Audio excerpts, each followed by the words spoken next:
Welcome to the Technology and Energy Panel talk here at the ISH Digital 2021.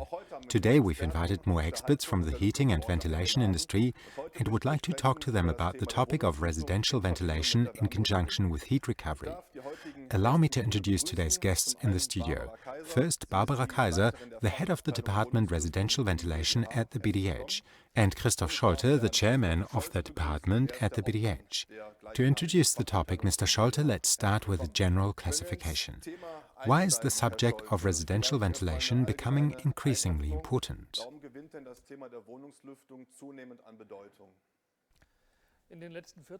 Over the past 40 years, energy standards for buildings have continued to evolve. Heat demand has continued to drop. This was achieved by buildings becoming better sealed, among other things. The gaps and cracks no longer exist, so that natural air exchange is scarcely possible today. Controlled residential ventilation brings sufficient fresh air into the building, removing moisture and pollutants and ensuring building protection and a comfortable climate. Mrs. Kaiser, a question for you on the subject of market development. The BDH produces its own statistics for 12 products. How did the residential ventilation sector develop in 2020?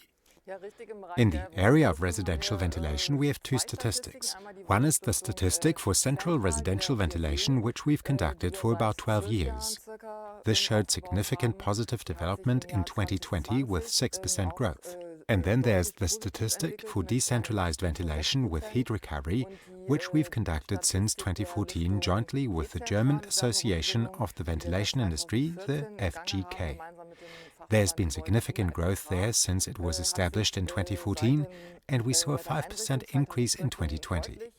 We hope to see continued momentum in the residential ventilation sector in the coming year for 2021.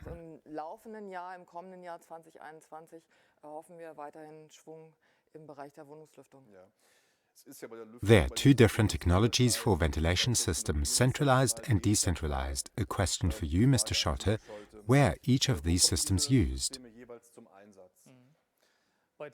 In central systems, fresh outdoor air is drawn into a central ventilation unit via a central duct and then distributed via air ducts into the individual rooms, for example, the living room, bedroom, and the children's room. This is typical in new buildings. In the case of decentralized systems, several units are installed in the external walls, which function as separate ventilation units supplying individual rooms or units. This is used more for retrofitting and modernization.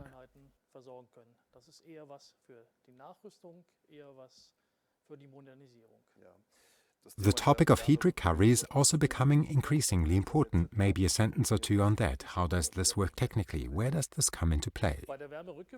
When using heat recovery, heat is recovered in a heat exchanger from the warm extract air from the bathroom, kitchen and toilet. The heat is then transferred to the cold outdoor air to preheat the supply air. Modern heat exchangers can actually recover up to 80% of the energy from the warm extract air. Mrs. Kaiser, everyone's talking about climate protection. The EU has just adopted the Green Deal with ambitious climate targets. What contribution can residential ventilation make to climate protection or CO2 reduction? The leading parameter in climate protection and the assessment of climate protection is the reduction of CO2 emissions. In the area of residential ventilation, a study has been carried out by the Institute for Building Systems Engineering, ITG in Dresden, which found that the use of residential ventilation in existing buildings, that is, gas or oil heating systems, and in new buildings, the common technology here, being the air-water heat pump, can save up to 20% CO2 compared to conventional window ventilation. This is a study that shows the contribution of residential ventilation technology to the climate protection issue.